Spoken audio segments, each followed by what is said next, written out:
የኢትዮጵያ ሕዝባዊ አብዮታዊ ፓርቲ ኢህአፓ እየተዘጋጀ የሚቀርብ ፍኖተ ዲሞክራሲ የኢትዮጵያ አንድነት ድምፅ ነው። ተነስተልኝ እንደምን እንዳመሻችሁ አድማጮቻችን ዛሬ መጋቢት 25 ቀን 2019 ዓመተ ምህረት ነው 18 ዓመተ ምህረት ነው።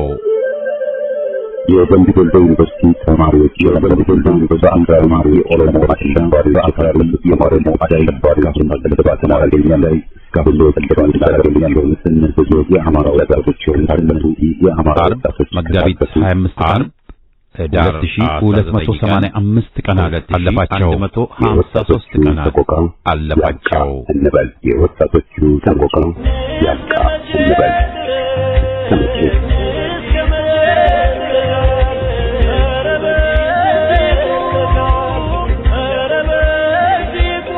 በየሳምንቱ አርብ ከአድማጮች የደረሱንን የተለያዩ መልእክቶች የምናስተናግድበት የደብዳቤዎች አምድ ፕሮግራማችንን አሰምተን የዛሬ ዝግጅታችን ፍጻሜ ይሆናል። በቅድሚያ የ206ኛ ኮር አዳኝ ቡድን በደብረ ማርቆስ ከተማ ከሌሊት 7 ሰዓት በፈጸመው ቦምብ ጥቃት አመርቂ ውጤት አስመዘገበ። ከሌሊት 7 ሰዓት በፈጸመው ቦምብ ጥቃት 9 አድማ ብተናን አባላት መደምሰሱም ታውቋል። አናፍናፊዎቹ የ206ኛ ኮር አዳኝ ቡድን ከቀናት በፊት በደብረ ማርቆስ ከተማ በፈጸሙት የቦምብ ጥቃት በተለምዶ ስላሴ ካምፕ ተብሎ ከሚጠራው ወታደራዊ ግቢ ተነስተው በአንድ ፓትሮል ተጭነው ወደ መሃል ከተማ ሲንቀሳቀሱ በነበሩ የአድማ ብተና አባላት ላይ እርምጃ ተወስደዋል። በተፈጸመው የቦምብ ጥቃትም ቲመሪን ጨምሮ 9 አባላት መደምሰሳቸው ታውቋል። ሌሊቱን በተፈጸመው የተጠና ጥቃት አስከሬኑን የታቀፈው የአረመኔው ኃይል ከጥቅም ውጭ ሆና በቦምብ የጋየችውን ፓትሮል ሲገትት ያደረ ሲሆን ከቀናት በፊት በንጉሥ ተክለ ሃይማኖት ክፍለ ከተማ በተፈጸመው ጥቃት እንዲሁ 23 አድማ ብተና አባላት መደምሰሳቸው የሚታወስ ነው። የቴዎድሮስ ህዝብ 201ኛ ኮር 54ኛ ክፍለ ጦር በሞጣ ሙገር በተባለ ቦታ ላይ የተጠና ኦፕሬሽን መፈጸሙ ታውቋል። በርካታ የነፍስ ወከፍ መሳሪያ የተማረከበት የጥላትን የመደምሰስ ዘመቻ በሞጣ የመብረቆ ብርጌድ ከፍተኛ የሆነ ጀብድ ተፈጽሟል። በዚህም የጥላት ወታደራዊ አመራሮች ተማርከዋል። እግረኛ ሰራዊትን ከ40 በላይ ክላሽኮቭና በርካታ ቁሳቁሶችን በፋኖች ገብተዋል። ከ42 በላይ አስፋልት ዳር ብቻ የተቆጠረ የተደመሰሰ ኃይል ያለ ሲሆን 29 ሚሊሻ አድማ ብተናና 44 ክላሽ የተማረከ 7 የቃታ መሳሪያና 4 ኮማንዶና 1 50 አለቃ ሻምበል መሪን በህይወት የተማረከ ብዛት ያለው ተተኳሽም ገቢ መደረጉን የመረጃ ምንጮች ጠቁመዋል። በፌጣ ከተማ በተሰራ ልዩ ኦፕሬሽን የፌጣ ከተማ አመራሮች ተማረኩ። አገዛዙ አለኝ የሚለውን አየር ወለድ ኮማንዶ በሚሊሻ መንገድ መሪነት ወደ ጎራንዳ በፋኖ ጥቃት ለመፈጸም ቢያስገባም የሸዋ ጠቅላይ ግዛት እዝ ናደው ክፍለ ጦር አናብስቶች ያልጠበቀውን ሽንፈት አከናንበውታል።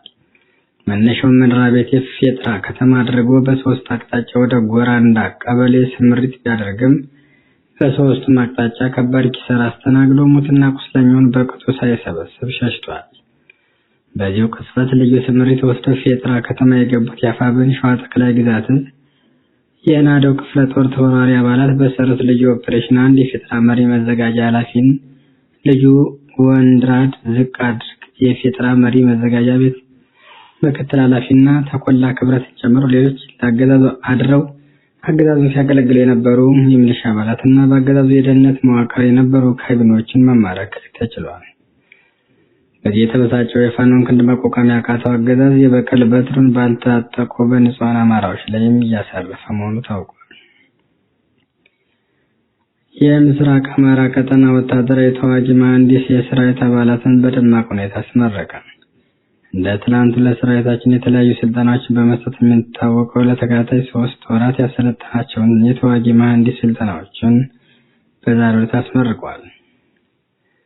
ከልዩ ዘመቻ የተወጣጡት የተዋጊ መሐንዲስ አሰልጣኞች አርበኛ ኃይሎም ሲሳይ፣ አርበኛ ዮሴፍ ሲሳይና አርበኛ ፋሲል ጸጋይ እንዲሁም አርበኛ ዳዊትና አዳነ መኮንን እንደተናገሩት ያለ ጦርነት መኖር ከማይፈልገው የብልጽግና ቡድን ጋር የአማራ ሕዝብ በቀላሉ ነፃ ለማውጣት ከ102ኛ ኮር በሁሉም ክፍለ ጦሮች የተውጣጡ ሰልጣኞችም በተግባርና በንድፈ ሐሳብ የተደገፈና ውጤታማ የሆነ የተዋጊ መሐንዲስ ስልጠናን ለሰልጣኞች መሰጠታቸው ታውቋል።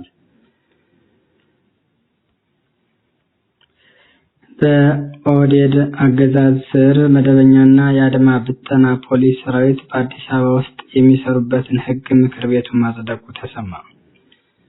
ሁለቱ የህዝብ እንደራሴዎች ዶክተር ደሳለኝ ጫንና ዶክተር አበባው ደሳለኝም ይህንን ድርጊት እንደተቃወሙት መረጃ ምንጮች ነግረውናል። በዛሬው ዕለት በሕዝብ ተወካዮች ምክር ቤት የጸደቀው አዲስ የወንጀል ስነ ስርዓት ሕግ በምክር ቤት አባላት ዘንድ አከራካሪ ሆኖ ጸድቋል። በሕጉ ውስጥ የተካተተው አከራካሪው አንቀጽ 25 እና ንዑስ አንቀጽ 3 ሲሆን የኦሮሞ ፍርድ ቤቶች በአዲስ አበባ ከተማ አስተዳደር ባለው የኦሮሞ መንግስት ተቋም ንብረቶች፣ ገንዘብና ሰነዶች ላይ የሚፈጸሙ ወንጀሎች የማየት ስልጣን አላቸው በሚል አዲስ አበባን የመሰልቀጥና ኦሮሞ የማድረግ እቅዱን በግላጭና በአደባባይ በመድረክ ፓርቲው እየተንቀሳቀሰ መሆኑ ተቃውሞ አስነስቷል። ይህን ለማስፈጸም ደግሞ የክልሉ መደበኛ ፖሊስና አድማ ብተና ፖሊስ በአዲስ አበባ ከተማ አስተዳደር ሲሰማራ መሆኑን የመረጃ ምንጮች ጠቁመው ይህን ስነ ስርዓት ሕግና ማዕቀፍ የሌለው እርባና ቢስ የዘረኝነት ማዕከል ሲሉ ደግሞ የምክር ቤት አባሎቹ ጠቁመዋል። አምስተኛ የተወካዮች ምክር ቤት በሚል የከብት መንጋ በተሰባሰበበት ሰዓት አዲስ አበባን ሙሉ በሙሉ የኦሮሞ የማድረግ አጀንዳቸውን በማከናወን የኦሮሞ አድማ ብተናና ፖሊስ ሙሉ በሙሉ አዲስ አበባን ተቆጣጥሮ በበላይነት መምራት፣ ማስተዳደር፣ ማሰር፣ መጨፍጨፍና መቅጣት የሚችልበትን ግልጽ የሆነ ረቂቅ አዋጅ አጽድቀዋል። የዕለቱ ዜና በዚያ በቃ።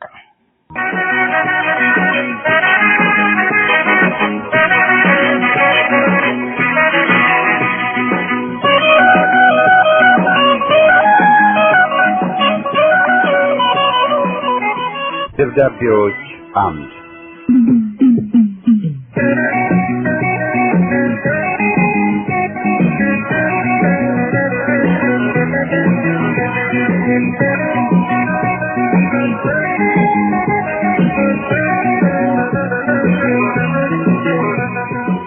ይህ ፕሮግራም ከእናንተ ከአድማጮቻችን ያገኘናቸውን ደብዳቤዎች የምናስተናግድበት መድረክ ነው። ይድረስ ለፍኖተ ዴሞክራሲ የኢትዮጵያ አንድነት ድምፅ አዘጋጆችና ታዳሚዎች በሙሉ እንደምን ሰንብታችኋል? ግማሹ ምርጫ እያለ ሲያሟርት የገባቸውና እውነተኛ አርበኞች ደግሞ ይህን አረመኔ አገዛዝ በትግል ለማሰናበት ተግተው እየታገሉ ይገኛሉ። የመሸበቱ አንጃ ደግሞ ከዛሬ 17 ዓመት በፊት ኢህአፓን ከርቶ እጁን ለወያኔ ለመስጠት ከጅሎ ወያኔ ከርነን ላስብላ ሳፍራው እንደነበር እናውቃለን። ሆኖም ግን ወያኔን ከርቶ ስልጣኑን ከወያኔ የተረከበው ተረኛው ዘረኛ ሲገባ አንጃውም በነ በረከት ስምዖን ምትክን ያለው በማለት ራሱን አዋርዶ እጁን ለተረኛው ዘረኛ ሰጠ። ከ46 ዓመት በኋላ ለመጀመሪያ ጊዜ ጠቅላይ ሚኒስትሬ ብዬ የምጠራው ገዢ ያገኘው ሲል የተሰላሞጠው ሽማግሌም አይጣል ነው ባርነት በርጅና እንዲሉ በ85 ዓመቱ ለተገንጣይና አስገንጣይ እጁን አስረከበ። የድርጅቱን ስም በከንቱ መጥራትና ማዋረድ ተልእኮው ነውና ይኸውና ላለፉት 30 ዓመታት ክህደትንና ድርባይነትን ሙያይ ብለው የያዙትን ምንደኞች ሁሉ ሰብስቦ በኢህአፓ ስም አፍራሽና ዘረኛ የሆነውን የኮሎኔሉን አረመኔ አገዛዝ እያገለገለ ይገኛል። የተቀደሰውን ስም አርክሶ እየሸቀጠ ይገኛል። ሌላው ትግል የራት ግብዣ አይደለም። በተለይም የሥርዓት ለውጥ ለማምጣት የሚደረግ ህዝባዊና ብሔራዊ ትግል ረጅም ጠመዝማዛና ፈታኝ የሆነ መንገድ ነው። ይህን አልችል ብሎ የተንበረከከው አንጃም ዛሬ ለተረኛው ዘረኛ እጁን የሰጠው ተስፋ ስለቆረጠ ነው። እጅ መስጠቱ እንዳለ ሆኖ ድርጅቱን ለእጅ መንሻ መጠቀሙ ግን ትልቅ ወንጀል ነው ባይ ነኝ።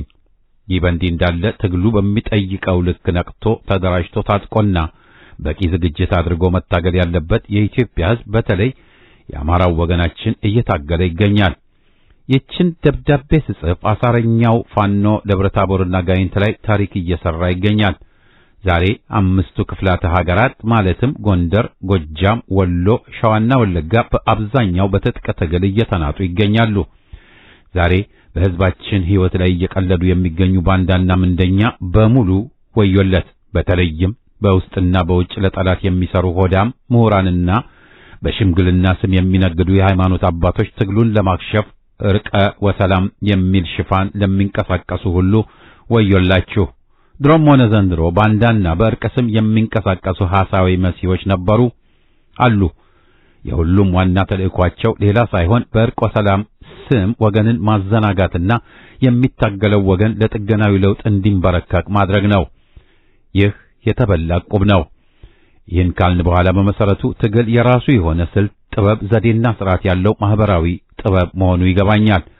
ስለ ትግል ስለተወራ ታጥቆ ስለተንቀሳቀሰና ጠላትን አዘውትሮ ስለተሳደበ ብቻ ጠላትን ማቸነፍ ይቻላል ማለትም አይቻልም። ጠላትን ማቸነፍ የሚቻለው ከሞላ ጎደል በሚከተሉት ፖለቲካዊ፣ ማህበራዊና ድርጅታዊ ዝግጅቶች ላይ የጋራ ስምምነት በመድረስና ሁሉም በጋራ ስምምነቱና ውሳኔው ተገዢ ሆኖ መታገል ሲችል መሆኑ ይገባኛል። ይኸውም ጠላትን ማሸነፍ የሚቻለው በመጀመሪያ በጋራ ስምምነትና ውሳኔ መሰረት የተዋጣለት የፖለቲካ ኃይል ሆኖ መውጣትን ይጠይቃልና ፋኖም እያደረገ የቀጠለው ይህንኑ ነው ብዬ አምናለሁ። ቀጥሎም ዘመኑን የዋጀና የአዲሱን ትውልድ የትግል መንፈስ የቃኘ የፖለቲካ መስመር፣ የፖለቲካ ርዕዮት ዓለም፣ የፖለቲካ አጀንዳ፣ ዓላማና ግብን ይዞ መውጣትን ይጠይቃልና ፋኖ ለዚህ አንሳል ብዬ አላምንም።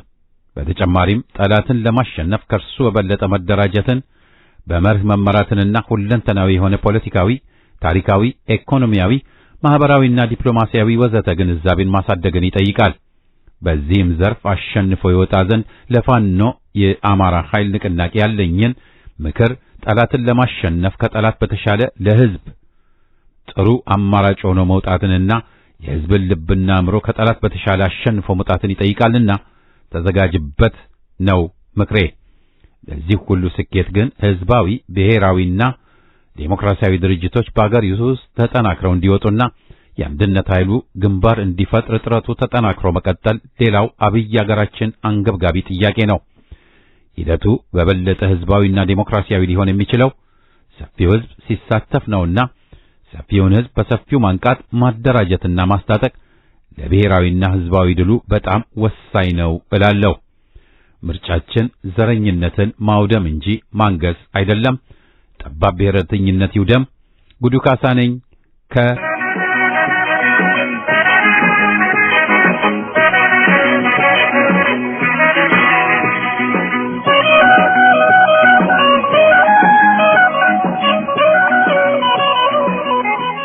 የከበረ ሰላምታዬ ለሬዲዮኑ አዘጋጆችና ለዘወትር አድማጮቻችን ይድረስልኝ።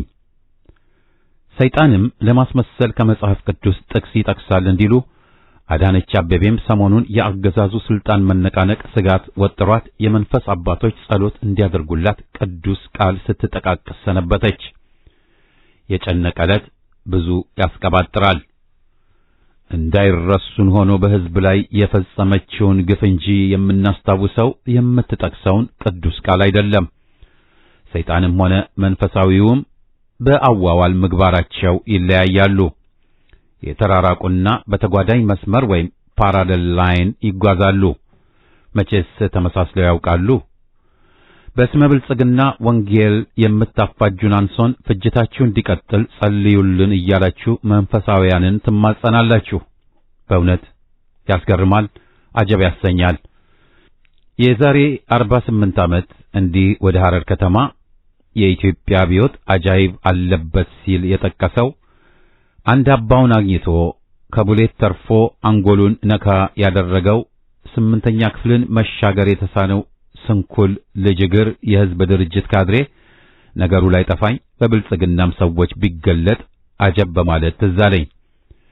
ሃይማኖታዊ ተቋሞች መለኮታዊና መንፈሳዊ ሲሆኑ መንግስት ግን ዓለማዊና በሰዋዊ እሳቤ የሚነዳና ወደ ተፈለገው አቅጣጫ ነጂዎቹ የሚነዱበት ፖለቲካዊ ተቋም ነው። የፈጣሪ መንገድና ሰው ባስፈለገው መንገድ የሚጓዝ ከቶውኑ አንድ ሊሆኑም አይችሉም። ሰው በቅድሚያ የሚያገኘውን ጥቅሙን ይመለከታል። አሁን ማን ይሙት ከነዚህ ክፉ ጨካኔና አረመናዊ ተግባሮችን በምድር ላይ በዜጎች ላይ ሲፈጽሙና ሲያስፈጽሙ ምድርን ሲኦል እንድትሆን መርሃ ግብር የዘረጉ የበደል አባቶችና እናቶች ምንስ አይነት ጸሎትም ሆነ ሱባኤ መግባት ያድናቸዋል? ጸሎትም ካስፈለጋቸው እንዲድኑ ሳይሆን ከምድረ ገጽ ጨርሰው እንዲጠፉና በምትኩ ደግሞ በፈጣሪ ሕግና ደንብ ተገዝተው ፍትህን ሳያዛንፉ የሚሰሩ ሕዝብ የሚወዳቸው መሪዎችን ለምዕመናንና ለተከታዮቻቸው አውርድልን ተብሎ ይጸለይ። የፋሽዝም ርዕዮት የተጠናወታቸው አገዛዞች በመላው ከሚያሳዩት አደገኛ ዋነኛ ክፉና ብልሹ የተንኮል ስልታቸው ሃይማኖትን ከአገዛዝ አሰራር አቆራኝተው ለራሳቸው በሚጠቅም መንገድ እንደ መሳሪያ ለመጠቀም አለማፈራቸው ነው። አልተሳካላቸውም እንጂ ቀንደኞቹ ፋሽስቶችም ሞክረውታል።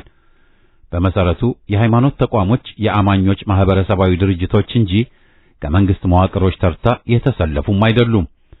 ከርካሹ ፖለቲካቸው ጋር አቆራኝተው አገዛዛቸው ቅዱስና ተቀባይነት ያለው ለማድረግና እንዲመለክባቸው ያህል መስበካቸውና ማግባባታቸው ያላቅማቸው መንጠራራታቸው ነው።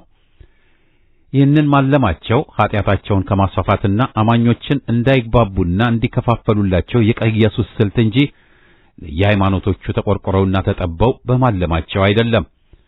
የአገዛዙን ቁንጮ ሰዎችም ሆኑ ተቋሞቻቸው ውስጥ በስልጣን የሚያገለግሉ ፈሪሃ እግዚአብሔር ያላቸው በፈጣሪ የተቀቡ የተጠመቁና ቅዱስ መሆናቸውን እንድንቀበላቸው ለነርሱም ጸሎት እንዲደረግላቸው ከየመጽሐፎቹ ቃሎች እየተጠቀሱ ሃይማኖተኞች ለመሆናቸው የሚያደርጉት ስብከት በስሙ ለመነገድ ከመጫወታቸው ባሻገር የትም አያደርሳቸውም።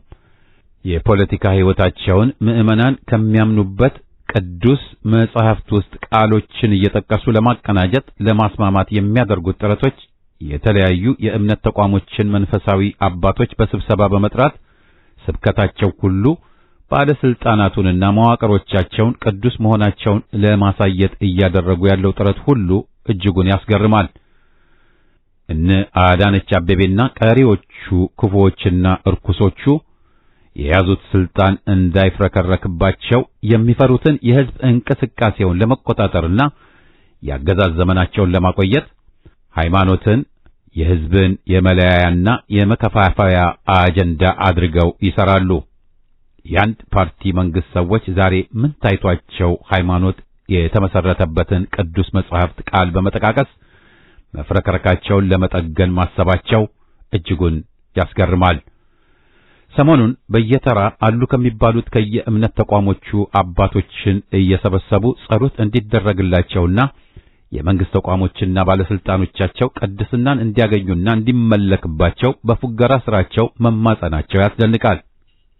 የብልጽግና አገዛዝ ሰዎችን ትእዛዝ ተቀብላችሁ የምትጸልዩ አባቶችም በእውነት ካላችሁ ኃጢአት መፈጸማችሁ ነውና በመቅሰፍቱ ፈጣሪም እንዳይመታችሁ ተጠንቀቁም፣ ከአጃቢነታችሁም ብትርቁ ይመረጣል።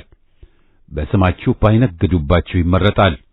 ጸሎታችሁ ለሕዝብ ደህንነትና ሰላም መድህንና ምሕረት ይሁን እንጂ ለግፈኞች ደህንነት አይሁን። ሰለሞን ታምሮ አየለ ነኝ ካለሁበት።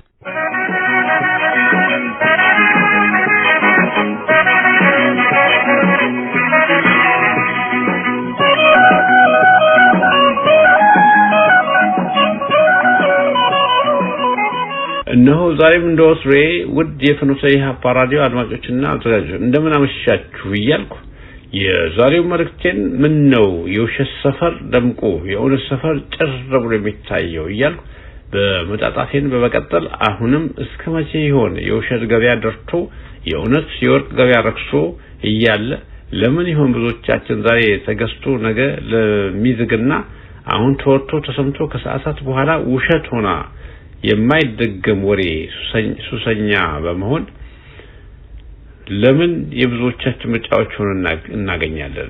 ዘውትር የእውነት ሲሸሹና ሲያንቋሽሹ እናያለን። እዚህ ላይ ግልጽ መሆን የምፈልገው ላይ አንድ ነጥብ ሁላችንም በተለያየ መንገድ ብንሆንም ከተወሰኑ ተወሳከ ግሶች በስተቀር ሁላችንም ሀገራችንን እንወዳለን ብለን እንታገላለን ካላችሁ ለመሆኑ ትግሉ እየታገላችሁ ያላችሁት ከማን ጋር መሆኑን ጠንቃችሁ ታውቃላችሁ? ለኔ እንደገባኝ ከሆነ ባለማወቅም ሆነ ያወቃችሁ ከኢህአፓ ጋር ከሚታገል የሱ መፈክር ብልጭ ድርግም እያደረግን ከወያኔ ከኦነግና ሻዕቢያ ስር ተወሽቃችሁ በመታገል ለትግሉ እንቅፋት ከመሆንም በላይ ተዘጋንጣዎችና ለዘረኞች መሳሪያ መሆኑን የመረጣችሁ ግለሰቦች ሆናችሁ ድርጅቶች ላለፈው ክረምት ቤት አይሰራምና ቂምና ቁርሾ መቋጠር ትታችሁ ፊታችሁን ወደ አፋባን አማራ ፋኖ ብሔራዊ ንቅናቄና ወደ ኢህአፓ አዙሩና ትግሉን ተቀላቀሉ። ውጤቱም ታላቅ ኢትዮጵያ ሆና ታገኙታላችሁ። እርግጥ ነው ጊዜያዊ ህዝባዊ ሽግግር መንግስት የሚለውን የማይቀበሉ እንዳላችሁ እናውቃለን። እንዲህ አይነት አዝማሚያ ያላችሁ ደግሞ የመገንጠል በሽታ የተጠናወታችሁ መሆኑን እንረዳለን። ስለዚህ ወገኖቼ የብልጽግና መሪው አገርን ከመበተን ውጪ ሌላ አጀንዳ ፍጹም የለውምና በእሱ ስር ሆናችሁ እሱን ኢትዮጵያ ኦሮሚያ ናት፣ ኢትዮጵያ የጣፋንቷ ከአማራ ጋር የተያያዘ ስለሆነ እኔም አማራ ላይም የጨከንኩ ለዚህ ብዬ ስለሆነ ይህን ጥረቴን አምናችሁ ተከተሉኝ። ጥሪውን ተቀብላችሁ ይህን አጋንንት መሪ በመሪ እይታችሁ ከስሩ የተሰገሰጋችሁ ወገኖቼ ዛሬ ይህን መንተኛውን መራ በምርጫ ስም ለማጀብ የተዘጋጃችሁ ዜጎች ከወዲሁ ራሳችሁን ከታሪክ ዱላ ነፃ ለማድረግ እሱ ከሆነ ከዚህም ከዛም ብሎ አወናብዶ በድጋሚ ተመረጥኩ ተብሎ ዜና ወደ ምዕራባውያን ጆሮ እንዲደርስና የጀመረውን ጥፋት አጥናት ለማጠናቀቅ እንጂ ሌላ ያለ አጠፋው የአገር አጀንዳ ኑሮስም አይደለም። እዚህ ላይ እሱም ሆነ ደጋፊዎቹ ማወቅ ያለባቸው አንድ ነገር ነው። እሱም ዘንድሮ ድሮንም ህዝብ ያለ ህገ መንግስት እያሉ የሚመጻደቁበት ህገ መንግስቱን እሱም አብሮ ኤክስፓየር አድርጓል። አይ ስልጣን የኔ ነው ማንም ወደደም ጠላም ተመርጫለሁ ብዬ ማወጅና በመሃሉ ላይ በፋኖች ጠንካራ ክንድ ካልተቋጨ በስተቀር ይህንን ማድረጉ የማይቀር ቢሆንም አብይና አጋሮቹም ከወዲሁ ይህንን እንደሚከሰት ማወቅ አለባቸው። ያለውንም የሞተውንም ሰው ስም እየሞሉ ያለውንም የሞተውንም ሰው ስም እየሞሉ ተመረጠን ለማለት ቢዘጋጁም በግምት ዘንድሮ ሰባተኛው ንጉስ እሆናለሁ እያለ የሚንቀጨቀጨው ቅዠት በአጋንንት ቄሶች ተቀብቶ ቢነክስም እንኳን እሱን መቀየር የተደረገ ያለው ትግል ተጠናክሮ ቀጥሎ እሱ ተቀብሎ ካልተጣለ በስተቀር በአገርና በህዝብ መሃል የተረጋጋ ሰላም አይኖርም። ከእንግዲህ ወዲህ አብይ አገር መሪ ሆኖ የአገርና የህዝብ ሊመራ ቀርቶ የማኑኤል ህሙማንን እንዲመራ የምትመኘው ሰው አይደለም። ሰውየው በኢትዮጵያ አንድነትና ፈተና ከወደቀ ሰንብቷል። ጭራሽ ደፍሮ የሚጠይቀው ዘመድ ጠፍቶኝ ነው እንጂ ጤነኛም አይመስለኝም።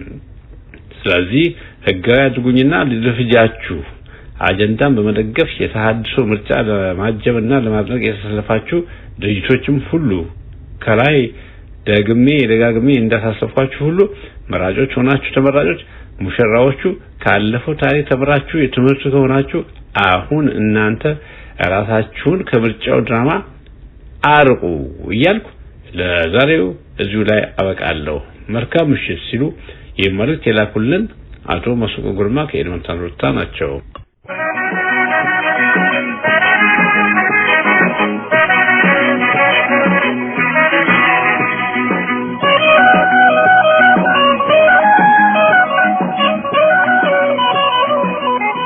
ሰላም ጤና ይስጥልን። የፍኖተ ዲሞክራሲ ደብዳቤዎች አምድ ዝግጅት ክፍልና የዚህ ተወዳጅ ፕሮግራም አድማጮች እንደምሰንብታችኋል። በዛሬው ዕለት ትግሉ ተሽጧል በሚል አርበኛ ሳሚ ያደረሰንን መልእክት እናስቀድማለን። ትግሉ ተሽጧል። እሺ ትግሉ ተሽጧል የምትባሊ የማትገባኝ ቋንቋ አለሽ። ደግሞ ለማን ነው የሚሸጠው? ትግሉ የሚገዛውስ ማን ነው?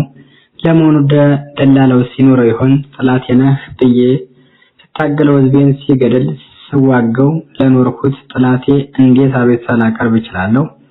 ተልእኮውን ሲጨርስና አሰራር እንዲሁም ተጠያቂነት ሲጠነክር እንደፈለጉ በሌሎች ደካማ በቲክቶክ በተገነባ ሰብዕና ማጭበርበርና መለመን አልቻል ሲል ያሮጣው ጠላታችን ሲሉት ለነበረው ስርዓት ትግሉ ተሽጧል ቅብጥርስ የሚል የተለመደች የባንዳ ተግባርና ኃላፊነት አለች። እሷን እንደ ቃለ መሐላ አድርገው ይቀባጥሯታል። ወዳጅ አንተ መሸከም አቅቶህ ተላይ ፈረጠጥክበትን ትግል የሚገዛ የለም። ሁሉም የየራሱ ሸክም አለበት። እኛ ብልጽግናን ይፋዊ ጠላታችን ነው ብለን ፈርጀን ስንታገለው ብልጽግናና የሻዕቢያ መንግስት ወዳጅ ነበሩ። ህወሓትና ብልጽግናም ስምምነት በሚል ቀልድ ሽታዬ ይባባሉ ነበር። ፋኖም እንደዛሬው የጋራ ዓላማ ሳይሆን በጠላትነት የተፈረጀ የጋራ ጠላት እንዳለው አምኖ ትግል አቀጣጠለ።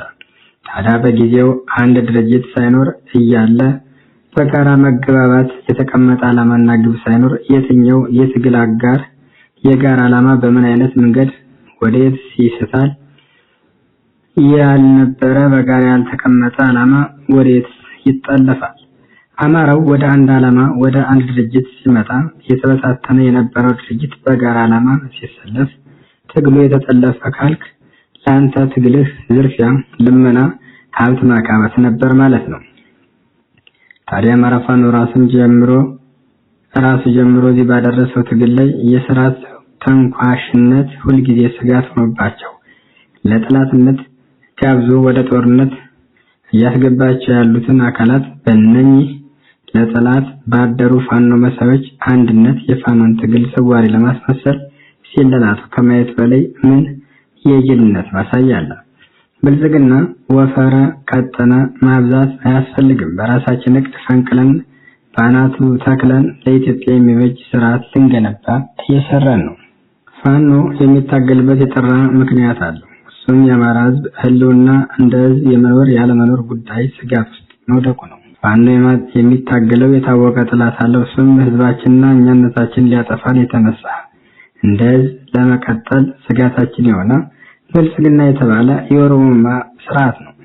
ፋኖ ግብ አለው። ይህን አንከሊስ የሆነ ጸረ ህዝብ ስርዓት አፈራርሰው በኢትዮጵያ ምድር ከኢትዮጵያውያን ጋር አማራውም ሌላውም ኢትዮጵያዊም ያለ ስጋት የሚኖርበት ስርዓተ መንግስት መገንባት ነው። ታዲያ ይህን ዓላማ የሚቀበል ወዳጃችን፣ የማይቀበል እንቅልፋት የሚሆን ደግሞ ጠላታችን ነው። ከአረብ ኤሚሬት በግዥና በሀገር ጥቅም በመዋል የሚያመጣው ድሮን ህፃን ከትልቅ እየጨፈጨፈ ሀገሩን ህዝቡ ላይ ጦርነት ስላወጀ ስርዓት አድሮ ትግሉ ተሽጧል ከነ እገሌ ጋር ይገናኛሉ ብለህ የምታጎበድድ ወስላታ በጊዜ ሂደት ግብርህ ተገለጠ እንጂ ቀድሞውንም ባንዳ ልጅ ነህ። አጠረም ረዘመም ሁሉም ኢትዮጵያዊ አስተባብረን ስርዓት ነቅለን ስርዓት እንተክላለን። 4 ነጥብ። ይህንን የመተግበር መብት ሳይሆን ግዴታ አለብን። ወደ አራጁ ቡድን እየተቀላቀሉ የአማራን ህዝብ ማውገዝ ድጋሜ አማራ ህዝብ ላይ ቁስሉ ላይ ሚጥሚጣ መጨመር መሆኑን ከወዲሁ እንድታወቅና ዛሬ ባንዳ ሆነው የትግሉን መስመር ትተው ከሃዲድ ስተው ከባንዳ ጋር የተሰለፉት በሙሉ አስተማሪ እርምጃ እንዲወሰድባቸውና ወደፊትም እንደ ህዝብ ሳይቆጠሩ የአማራ ህዝብ ታሪካዊ ጠላት ነው እንደሚመዘገቡ መልእክቱን ያደረሰን ሳሙኤል ባለድል መሆኑን እና ከወዲሁ መልእክቴ ለመላ አማራ ፋኖ ነው በክደት ላይ ላሉና በመስመሩ ነው በነጻነት ለሚታገሉ ይሁንልኝ በማለት ቋጭተዋል።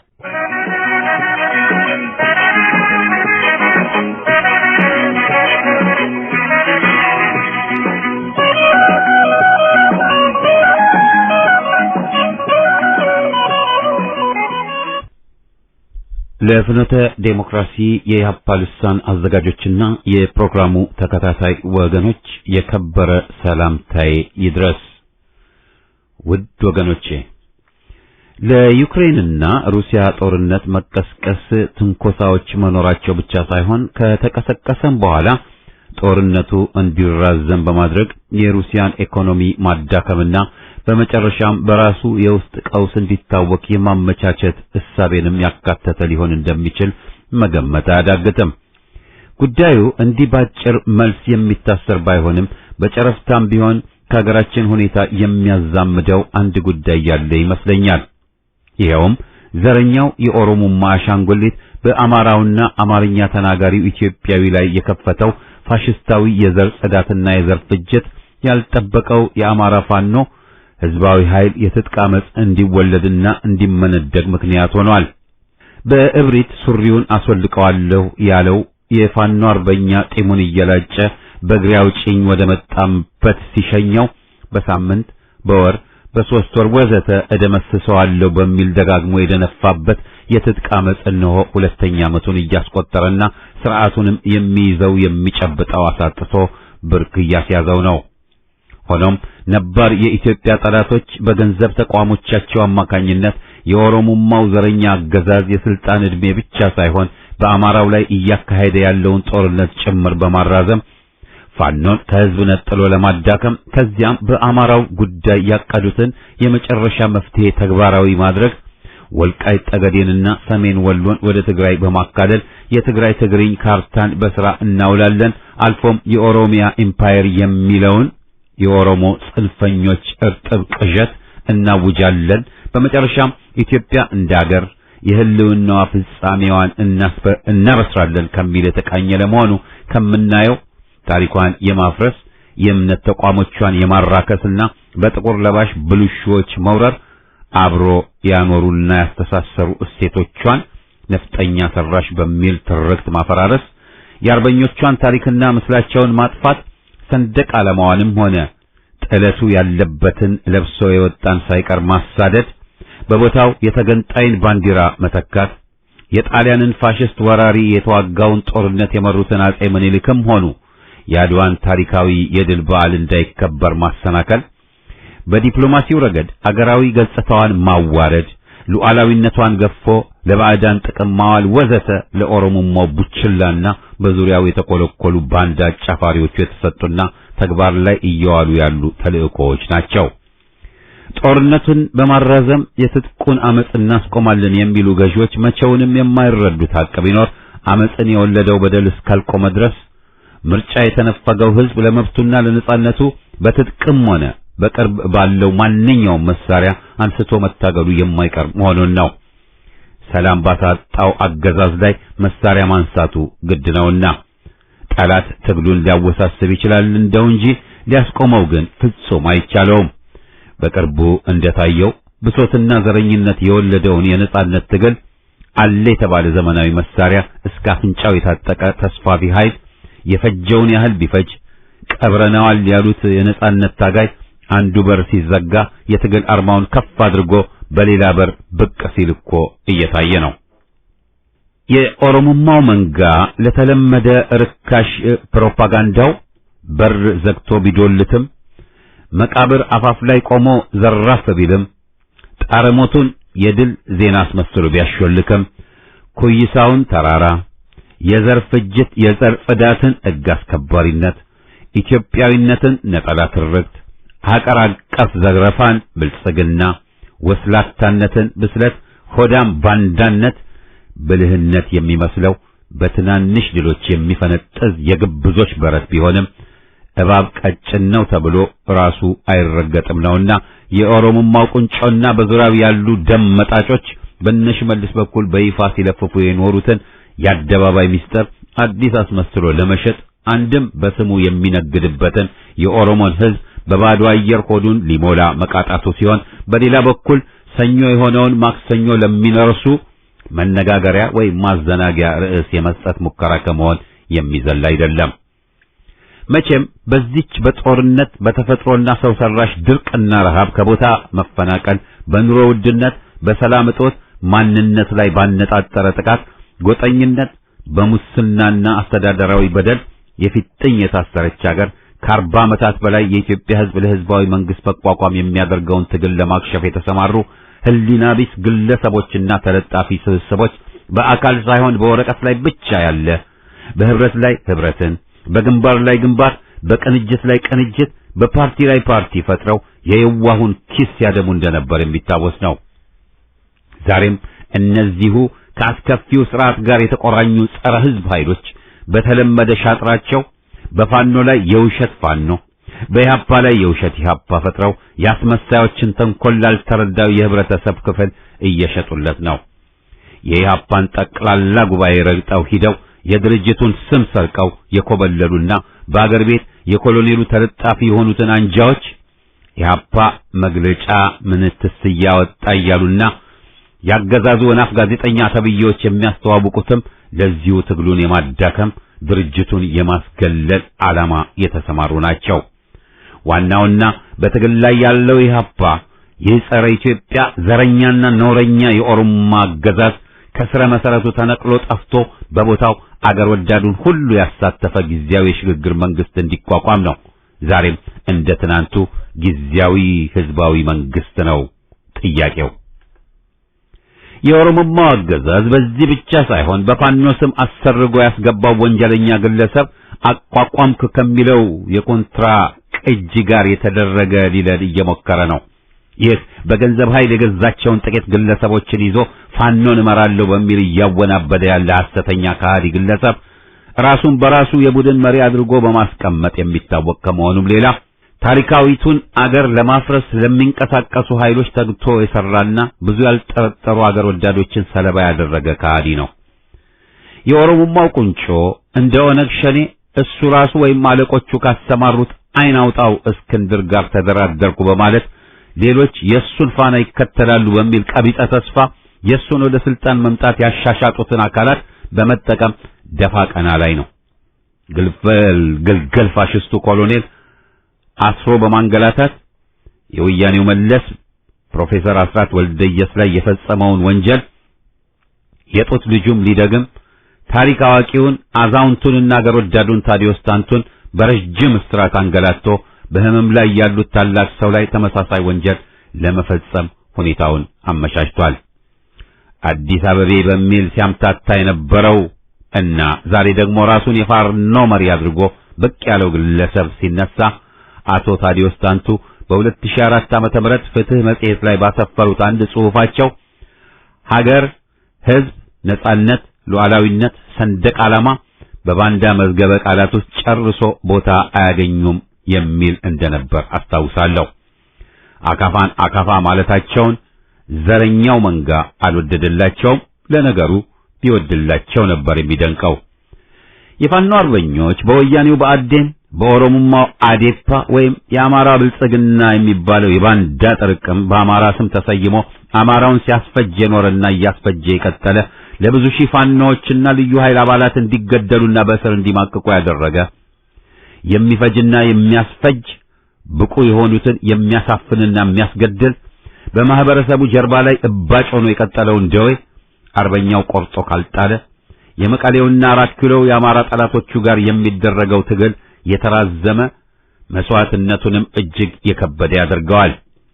በቀንም በሌሊትም በጎሽ ከተበሉ ቀበሮውን ሳይሆን እረኛውን ፍሩ የተባለው ያለ ምክንያት አይደለምና የኦሮሞ ዘረኞች ያለ አማራ ሆዳሞች አማራውና አማርኛ ተናጋሪው ላይ ያደረሱትን ያህል ባላደረሱ ነበር። ይህ ደግሞ በውስጥም ሆነ በውጭ በዳያስፖራ የፈላውን በደም የሚነግድ አማራ ያካትታል። በዳያስፖራ ገንዘብን መሳሪያ አድርጎ ፋኖን በአውራጃ ለማጥበብና ለመከፋፈል አገዛዙ የሚጠቀመው ይህንኑ የአካባቢው ተወላጅ በሆኑ ሚስጥር አይደለም። በሀብትም ሆነ በእውቀት አሉ የሚላቸውን ትውልድ አማራ ግለሰቦችን ማፈንና መግደሉ አገዛዙ በአካባቢው ካሉ መጋዣዎች በመተባበር በሚስጥር ባደራጀው ቡድን እንደሆነ መረጃዎች ያሳያሉ። በመሆኑም አድብቶ የሚያጠቃን ጠላት አድብቶ መጠበቅም የታጋዩና የትግሉ አንድ ሌላ ገጽታ ነው ብዬ አስባለሁ። ሰላዩን መሰለልም እንዲሁ። ድል ለኢትዮጵያ ሕዝብ። ግርማ ገመቹ ነኝ ከናይሮቢ ኬንያ።